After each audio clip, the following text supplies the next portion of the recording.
Hey everybody, this is Claire, and this is Small Joyful Things. As always, I go to thrift stores or estate sales, or sometimes I buy things from Craigslist, and I'm always looking for things that I like or that personally appeal to me, or that I think you guys might find interesting, and then I bring them home, try to find out as much as I can about them, and then tell you guys about them. So here's what I've got today. Let's put that over there. I have a very small little teapot, and I'll just put that down there. Hopefully you guys can see it. It's a porcelain teapot. It's, well, looks like a porcelain teapot. It's very small. It's only that big and has this lovely detailed lid. And it is definitely porcelain, I know that already. It is in excellent condition. It does have a little bit of grime in it, but that's not usually a problem. I know how to clean tea stains off of anything. It's actually incredibly finely detailed, if you see here. I think in these you would normally see some chips and everything on the spout and whatnot. In this case, no, it's in excellent condition. And this is definitely a smaller teapot. This would only be for maybe 1 or 2 cups at most. We do have a mark at the bottom. We have the mark of Rosenthal. I'll just pop that up there. Rosenthal, the famous German porcelain company, has been around for probably forever and still is around. You can see that these are amazing lines here. And this is very mid-century modern for a start. Like it's absolutely screams mid-century modern. In lovely condition. I bought this for $4. If I see like nice Rosenthal that hasn't been damaged, I will generally pick it up because I know enough about Rosenthal to know that it's really good stuff. I was definitely interested in this when I saw it. I don't know if they just weren't looking, because normally if they have like an entire, like if they had a sugar and creamer for Rosenthal, I would generally expect it to be priced maybe about $15, and that's getting into territory where I kind of don't want to buy it for resale at least. But this one I think was a very good buy. It is a lovely small little thing, and we have some information about it. But first, let's measure it up. And in this case, measurement is important. I've said it before, I think measurement, whatever, when you're dealing with vintage items is incredibly important. Measurement can be indicative or diagnostic and help you decide what it actually can be.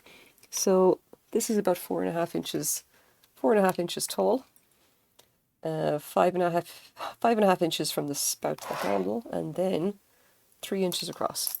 Very precise measurement, which is what we like to see. The height is the thing that's most important. For what it's worth, because that's the measurement that usually shows up on replacements.com, and they are usually good about putting in like as many, like they put in all of the pieces they can find of a particular dinnerware set, and knowing the size of something can help you to identify which piece it is. Anyway, let's see what we've got. So the first thing we want to do is take a look at the actual mark at the bottom.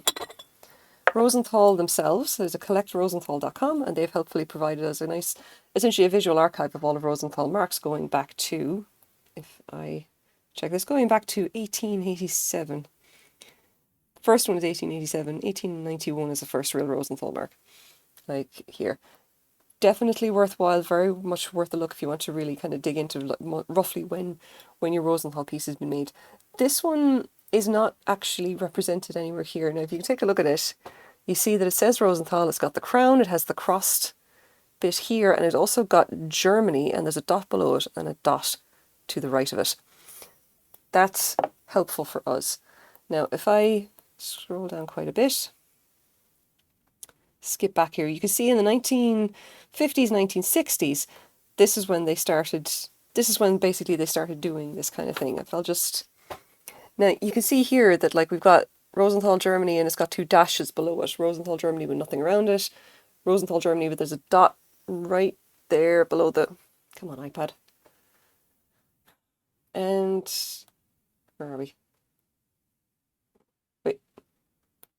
Yes, the 96, yeah, there we go. So right here there's a dot just below the 2 cross pieces. And here there's a dot to the left. Here's a dot to the right, and this is a dash to the right. So we are in this range. Okay, we're in the 1960s, basically, because that's the closest thing that actually matches this. And I'm sure that, like, if you actually wrote to Rosenthal and said, look, what does this mark actually mean? Is there a particular year? They maybe will tell you the exact year. I think just getting into the 1960s is good enough for our purposes anyway. So interesting, vintage piece, mid-century modern. Definitely digging it, I have to say, especially the lines on it. It's just, it fits together very nicely. And actually, I'll just show you the lid as well, because this pattern is quite cute. This alternating pattern of green, the I don't know what flowers those are. Maybe snowdrops of some kind? I'm not sure. Tulips, maybe. I don't know. I don't know my flowers.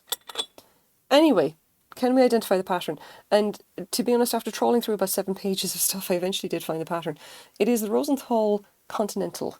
It's one of them by, it's listed specifically Rosenthal Continental, which is their porcelain, and it's called Variations.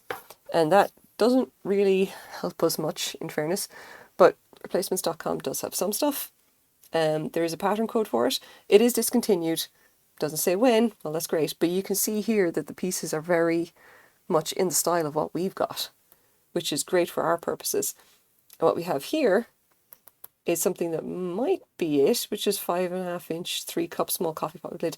Now, I've looked through all this, and there's a lot of coffee pots and a lot of teapots, and I cannot figure out which one it is, and I don't have a measurement to kind of indicate.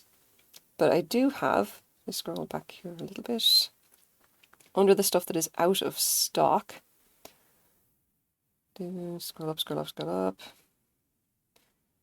Covered butter dish. Yeah, okay. So we do have the mini coffee pots, or small coffee pots. We've got a couple of different ones here. and it's like, just, which one is it? Like, honestly, I don't know. It's definitely this pattern. But some of them we just don't have a measurement on. And it's like, well, okay, well, which one is it? There's a small coffee pot 3 cup, which is listed as 5 1/8 inches high, which is obviously, you see here, height 5 1/8 inches. And that's a 3 cup. And there is also a 2 cup in white. And that says 6 inches. And somehow and I think there must be a mistake. Or the width is 6 inches. There you go. Yeah, so a bit of a mystery. And we don't really have the measurements here to actually check it. And remember, this is 5.5 inches across, so it may not even be that. So we don't know. But the only thing we can say is that, yes, it is this pattern. Which piece it is, not entirely sure. The shape of it suggests it is one of the coffee pots. Even though, looking at the stains there, and basically underneath and in the lid, I'm pretty sure that this was effectively used for tea. I don't think that's coffee stains. I'm going to have fun getting it clean, but no worries, I will definitely get it clean. So that's, I mean, it's really interesting. I definitely like it. It's out of stock for what it's worth, so make it that what you will. But if we take a look at it, now this is not just a regular one. First of all, this would normally have come in white. This extra stuff on the top, the bands and everything on the lid, that's different. That's new. Apparently this is just a part. Like, there are some different variations of obviously of the pattern called Variations. But the original pattern itself was designed by Tapio Wirkkala, and he is the very famous mid-century Finnish designer. He's mostly known for his glass. But I would have known because one of the first pieces that I got my hands on was one of his vases. It was this one, the polo vase. I do actually have a video on this if you want to see it. It's lots of fun. I did end up selling it. It's definitely a fun little thing to have around the place. It's so animated. But that was a really kind of nice surprise. I was really, I thought it was really interesting. I definitely think that, yeah, this is him. That was his kind of, he had that going on. I quite like it. So obviously this is all very interesting. So we know it's from the 1960s. It was designed, the set was designed by this famous designer. And what else can we say about it? How much is it worth? And for this, we got to go over to eBay, of course. And if you would actually take a look at eBay, there's quite a number of solid listings or whatever for the Rosenthal variation pattern of all different kinds, by the way, not just there's a few there, there's a couple of different ones in with the patterns, essentially the different variations on whatever piece you've got, which is very it's very kind of encouraging for our purposes anyway. We have 15 sold listings in the last couple of days, 138 results for just looking at anything for the variation. And you can see that there's a bunch of different ones here. Here's one with a band in, I think that's dark black one. There's one here with the pattern on it, a few others. it's because it's good stuff. This one here, 43, 45 for just a little sugar bowl. I mean, I think if you're into your mid-century modern, this is definitely up your alley. That said, I bought it for $3, $4. What am I actually going to sell it for? I would say probably about $40. It's porcelain, it's mid-century, you're not going to get another one like this again. The pattern's discontinued. If you like this kind of thing and you want to, drink fancy tea while admiring your mid-century modern taste, then, well, here you go. Here's your chance. And I'll just put it down like this. So here we go. I definitely, this I think was a good choice. I think this is definitely someone is definitely going to want this. So here we go. For reference, if you do see a Rosenthal mark or whatever, definitely do take a look at it. I would think that anything, if it's under $5, you should definitely consider picking it up. Rosenthal porcelain in good condition. They did many, many, many patterns. Like there's something like, I don't know, 100,000 pieces listed on replacements.com if you're really, in all the different patterns if you really want to take a look. Like a lot of these patterns are still being collected, and especially the mid-century modern ones are very, very popular. So definitely take a second look if you see a Rosenthal mark. So here you go. This is my small joyful thing for the day. Thanks very much for watching. Bye-bye.